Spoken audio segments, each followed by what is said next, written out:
Hi and welcome back. It's time for another story. Alyssa, what have we got today, honey? Mog and the V.E.T. Mog and the V.E.T. by Judith Kerr.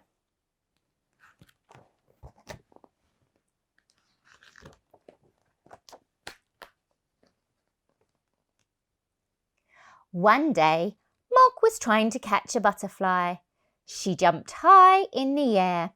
She jumped and she jumped. Suddenly, something happened to her paw. It was very sore. She smelled it. It was still sore. Then she licked it, but it was still sore. She tried to walk on it, but ouch! It was very, very sore. Mog thought, I've got 3 other paws. I'll just walk on them instead. What's the matter, Mog? Said Nicky. Debbie said, I think she's got a sore paw. Poor Mog, said Mr. Thomas. Let me see. But Mog wouldn't let anyone see her paw. It was too sore. Oh dear, said Mrs. Thomas. If it's not better by tomorrow, she'll have to go to the V.E.T. She said V.E.T. instead of vet so that Mog wouldn't understand. Mog hated going to the vet, but Mrs. Thomas thought she probably couldn't spell. That evening, Mog didn't want to eat her supper because her paw was too sore. It was so sore that she couldn't sleep. In the morning, she didn't want to eat her breakfast. She just lay on the floor, feeling sad. Suddenly, she was not on the floor anymore. Mrs. Thomas had picked her up. Mog thought, what's happening? It's rude to pick me up without asking me first. Then she was in a basket. But it wasn't her proper basket. It was a nasty basket that shut her in. Mog did not like that basket. She meowed a big meow. Meow. Debbie said, It's all right, Mog. We're taking you to have your paw made better. But Mog just wanted to get out of the basket. Then they were in the car. It made a big noise and all the houses and trees and people rushed past outside. Mog knew that that was not right.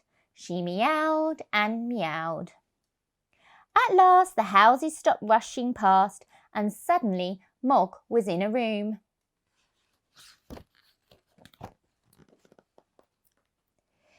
It was a room with lots of other animals. Mog thought, I knew it! I knew it! This is the place I hate! And she meowed more than ever. The other animals were sitting quietly with their people. They were surprised to hear Mog making so much noise. It's all right, Mog, said Debbie. It's all right, Mog, said Nicky. It's all right, Puss, said the nurse. But Mog would not stop meowing. After a while, the other animals thought perhaps Mog knew something they didn't. The dogs began to bark. The parrot began to squawk. Even the hamster said, eek, eek.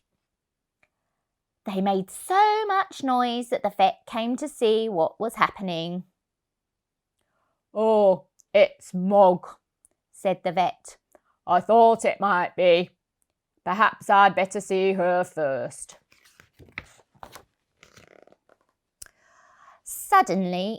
Mog suddenly thought she liked to be the shut-in basket after all. The vet tried to look at her, but it was very difficult. Perhaps this way will be easier, said the vet. There, said the vet at last. Now, let's have a look at that paw. He did something very quick. Then he said, All done. She had a nasty thorn in her paw. Look, Here it is. Now I'll just give her a little pill and... Ow! said the vet. Oh, Mog, said Debbie. I'm so sorry, said Mrs. Thomas. Watch out for that cat, shouted the vet. Quick, catch it, shouted the nurse. I'll catch it, thought a big dog. I'll catch it too, thought a little dog. I'll catch it first, thought a third dog. Heel, sit, stay, come back, shouted the dog's people. But the dogs took no notice. They're all going wild, shouted the nurse. The hamster got mixed up in the wild rush. The vet got mixed up in it too.